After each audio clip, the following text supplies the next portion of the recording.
처한 상황이 또 이렇습니다. 잘 살고 있던 사람이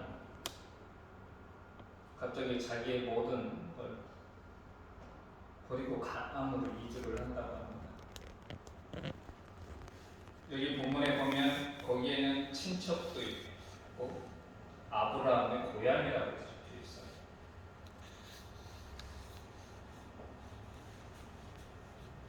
당연히 친척이나 그동안 사귀었던 친구들이 당연히 반대를 하겠죠.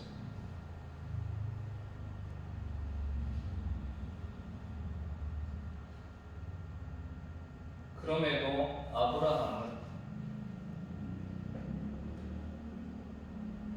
여호와의 언약을 믿고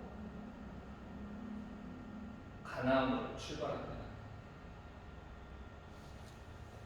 아브라함이란 하나님과 함께하는 삶을 살기로 결정했을 때, 첫째, 그는 자기의 안정적인 삶을 포기를 해야 했습니다. 일반 사람이면 시대를 불문하고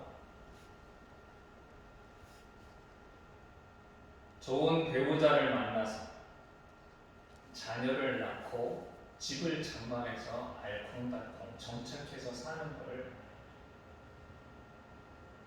자신의 어떤 목표라고 하기 좀 그렇고 그냥 이상적인 어떤 삶으로 생각할 겁니다. 아브라함도 마찬가지였을 거라고 생각합니다. 아브라함이 태어난 곳은 우르지만 아버지 베라를 따라서 하란으로 와서 거기서 지금 75세가 된 현재까지 쭉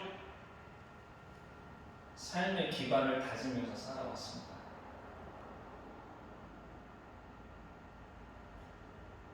근데 가나안으로 가겠다고 결정을 했을 때 그런 모든 것을 포기를 해야 됩니다. 뿐만 아니라 자기를 지켜주고 보호해 주시는 그런 안전망이 사라지는 겁니다. 그 당시 시적 공동체라고 하는 것은 요즘으로 따지면 국가와 같은 역할을 하는 것입니다. 제가 대한민국에 살면서 대한민국 어느 지역에 가든지 법의 보호를 받을 수 있듯이 아브라함이 머물고 있는 그 시적 공동체 하나는 아브라함에게 안전을 보장해주는 그런 시스템이 되는 것입니다. 그런데 이러한 것들을 모두 포기하는 겁니다. 예수님과 제자들도 마찬가지였습니다. 그들이 하나님 나라 운동에 뛰어들었을 때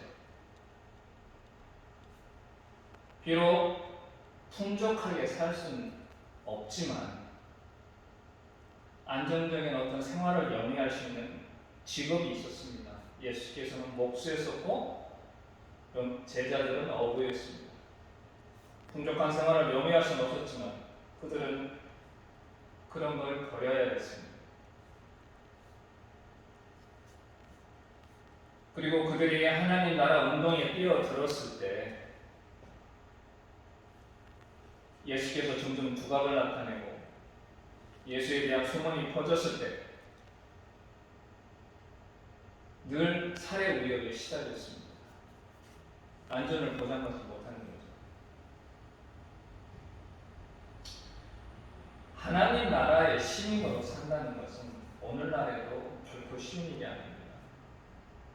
왜냐하면 하나님 나라의 시민은 교회를 섬기고 지역을 위해서 봉사하고 늘 정의에 앞장서야 되기 때문입니다. 결코 쉽지 않은 삶이라고 할 수 있는 거죠. 그것이 기독교 역사의 면면이 흘러 내려오는 신앙의 과정인 것입니다. 아브라함이 하란을 떠나 가나안으로 간다고 했을 때 또 한 가지는 자기가 익숙했던 것과 단절을 해야겠습니다. 저는 서산에서 지금 30년째 살고 있는데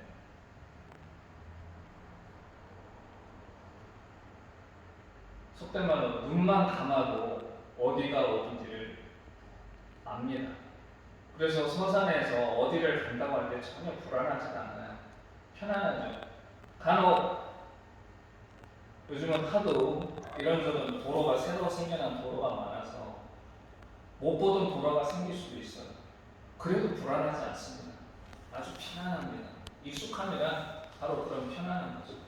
30년 동안 살다 보니까 이런저런 지인들도 생기고 친구도 생겼습니다. 매일 한 명씩 만난다면 과장돼서 1년을 만나도 매일 새로운 사람을 만날 수 있습니다.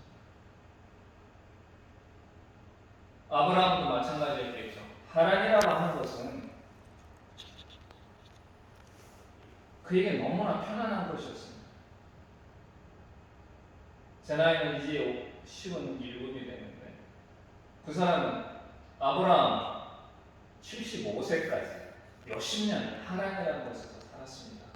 주위에는 친척도 있었습니다. 그리고 친구도 많았을 것입니다. 그런데 그 모든 걸 버리고 가나안으로 갔습니다. 가나안에 가서 이 사람은 또 새롭게 적응을 해야 됩니다. 적응을 한다는 것은 그 지역의 언어, 문화, 전통, 풍습을 새로 익혀야 된다는 얘기죠. 쉽지 않은 일입니다. 나이 75세인 노인이 한 곳에 정착해서 살다가 새로운 곳에 가서 거기서 적응을 한다? 그 쉬운 얘기가 아닙니다. 요즘 도시 생활 하다가 어느 정도 여유가 생기면 귀촌하는 사람들이 많습니다. 그런데 그런 사람들이 모두 성공하는 건 아닙니다. 도시 생활, 도시 문화에 익숙했던 사람들이 귀촌하고 귀농하고 귀화해서 새로운 곳에 정착해서 산다는 게 말만큼 쉽지 않습니다. 그 지역적 텃세도 있었을 테고 그 시골의 약간 여유롭고 좀 조용한 그런 삶이 적응하기엔 결코 쉬운 게 아닙니다. 우리가 하나님을 만나서 하나님과 함께 한다고 한다는 것은 새로운 사람들과 관계를 맺고 새로운 환경에 적응을 해야 된다는 걸 의미합니다.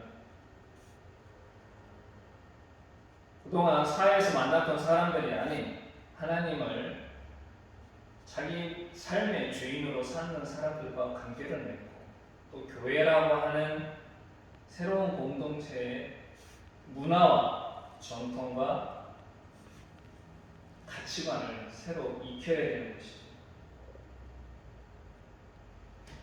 결코 쉬운 일은 아닙니다. 왜냐하면 자기가 익숙해 있던 것과 반대되는 그러한 삶을 살아야 되기 때문에 쉽지 않죠. 이러한 외적인 부분도 있지만 내적인 부분도 있습니다.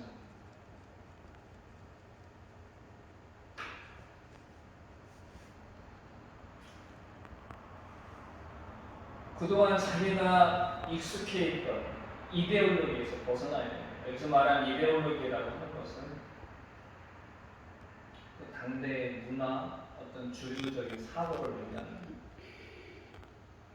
아브라함이 살던 그 시대, 고대 근동은 다신교 사회였습니다. 아브라함도 그 지역, 고대 근동의 문화에 푹 젖어서 75세까지 살았습니다. 그런데 야훼 하나님을 만나면서 오직 야훼 하나님만 섬기는 그러한 삶으로 변화를 해야 됐습니다. 결코 그동안 가지고 익숙해 있던 그런 문화를, 그런 이데올로기, 그걸 벗어버리고 야훼라고 하는 전혀 접해보지 못한, 그리고 이름도 몰랐고 형체도 없는 그런 신을 섬기며 산다는 것은 어찌 보면 다신교라고 하는 주교 사회에 대한 도전이자 이단으로 보일 수도 있습니다.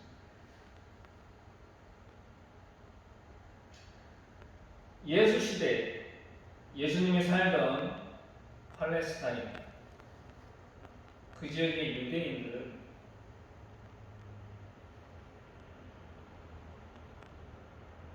아이나 여성의 인권을 무시하고 이방인과 지역에 대한 차별이 굉장히 심했습니다.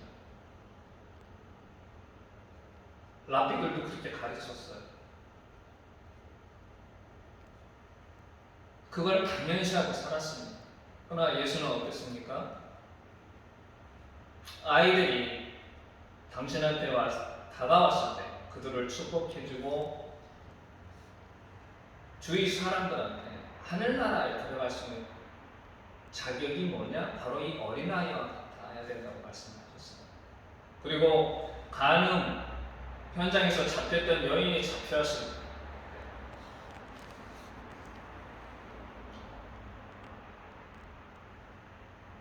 유대의 율법으로 따지면 돌팔매를 당해서 죽어야 될 위기에 처한 여인을 구해주는 여성과 아이들의 인권을 존중해 주었습니다. 뿐만 아니라 사마리아 수가성, 유대인들이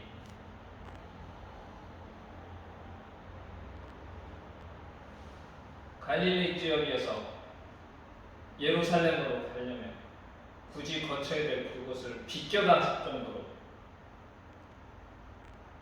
아주 멸시하고 천대했던 그 지역에 가서, 그것도 남편이 5번이나 바뀐 여인과 대화를 하면서 복음을 전하고 그 지역 사마리아 사람들과 이틀을 머물렀습니다. 당시 유대인들이 갖고 있던 그런 생각, 그런 문화와는 완전히 다른 행동인 것이죠. 제자들도 쉽게 납득할 수 없는 그런 예수님의 행동이었습니다.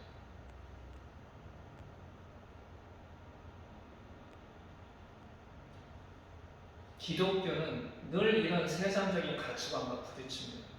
오늘을 살고 있는 우리는 어떻습니까?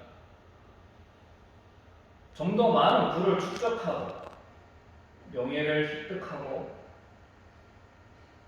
권력을 쟁취하는 게 성공의 어떤 기준처럼 알고 있습니다. 그러나 기독교에서는 뭐라고 얘기합니까?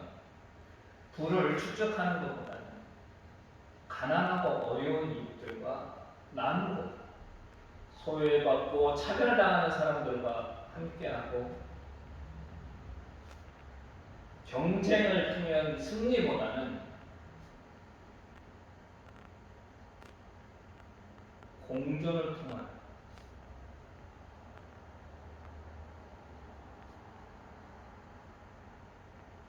함께 살아가는 것을 원합니다.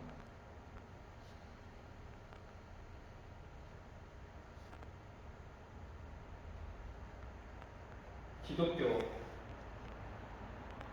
추구해야 될 방향은 바로 이런 방향인 것이죠. 비록 세상은 경쟁을 통한 승리를 당연하게 여기지만 우리 기독교는 경쟁이 아니다.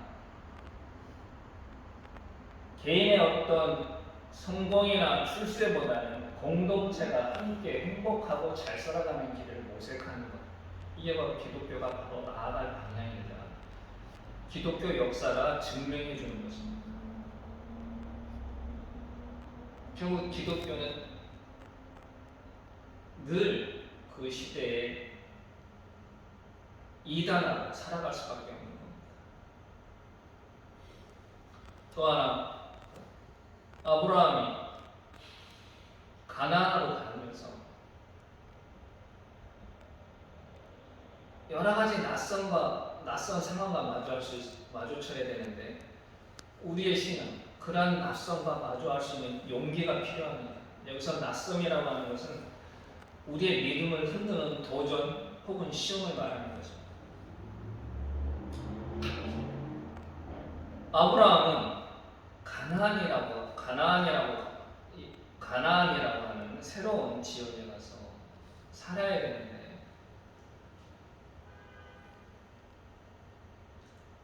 거기는 지금까지 살았던 하란과는 전혀 다른 것이었죠. 어떤 위험과 위기가 그들 앞에 닥칠지 모릅니다. 실제로 성경을 보면 그는 가나안에 살면서 두 번의 위기를 겪습니다. 부인 사라 때문에. 사라가 얼마나 아름다웠는지 모르겠지만 사라의 미모 때문에 한 번은 이집트에서 한 번은 그랄에서 그 부인으로 인해서 목숨을 위협받는 상황까지 겪었습니다. 물론 비겁한 수단으로 그 상황을 벗어나긴 했지만 하나님이 복을 주신다고 하나님의 약속을 믿고 가나안에 왔는데 그리고 하나님과 함께 하려고 했는데 그의 삶은 결코 순탄치가 않았죠. 우리의 신앙 여정도 마찬가지입니다. 하나님의 말씀을 믿고 하나님과 함께 살기로 작정을 했는데 어느 날 갑자기 사랑하는 배우자가 죽고 아니면 자녀가 원하지 않는 탈선을 하고 못 맞춰서 일했던 직장에서 해고를 당하고 혹은 사업의 부도가 나서 경제적인 파탄에 이른 그런 개인적인 문제부터 최근에 벌어졌던 세월호와 이태원 참사와 같은 인명사고 부자는 점점 부유해지고 가난한 사람은 점점 가난해지는 부의 불평등 600만 원 장학금 받은 것은 무죄가 되고 50억 퇴직금 600만 원 장학금 받은 것은 유죄가 되고 50억 퇴직금 받은 것은 무죄가 되는 그런 사회의 불의와 부조리와 같은 사회적 문제까지 우리의 믿음을 흔드는 그런 낯선 것들이 계속 우리 앞에 다가옵니다. 이러한 것들을 그럼 우리는 어떻게 이겨내야 되느냐? 하나님을 신뢰할 수밖에 없습니다. 아브라함은 도덕적으로 완벽한 인간이 아니었습니다. 잘 아시다시피 아까도 말씀드렸던 부인으로 인해 자기 목숨이 위태할 때 누이라고 속이고 그 위기를 벗어났습니다. 그것 한 번이 아닌 두 번이나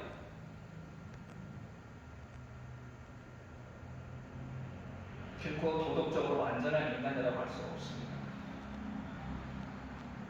보통 같으면 목숨 걸고 싸워야죠. 자기 부인을 지키기 위해서. 근데 그는 그렇게 하지 않았습니다. 흔히 아브라함을 의인이라고 얘기하는데 그 의인이라고 일컬음받는 근거가 뭐였습니까? 믿음이었죠. 근데 아브라함은 그 믿음조차도 불완전했습니다.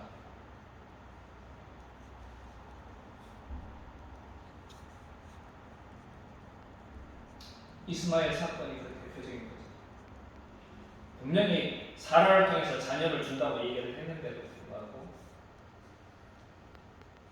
그는 사라의 몸종과 관계를 맺어서 이스마엘을 낳았습니다. 아브라함의 믿음이 완전한 건 아니었습니다.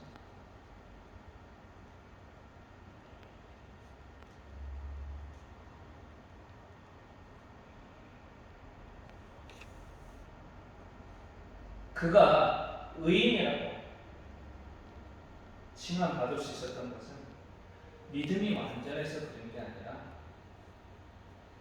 믿음을 포기하지 않았기 때문입니다.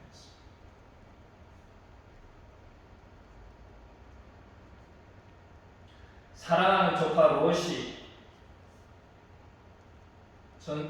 전쟁 중에 포로로 잡혀갔을 때 백세 얻은 아들 이상을 제물로 바치라고 했습니다.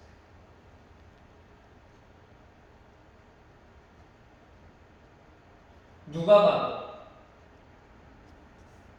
하나님에 대한 믿음을 보려도 한 이상이 없는 그런 상황에 닥쳤어도 아브라함은 믿음을 포기하지 않았습니다. 우리가 하나님과 함께하는 신앙의 여정은 우연히 상존하는 모험과 같습니다. 이러한 모험을 우리가 잘 이겨내려면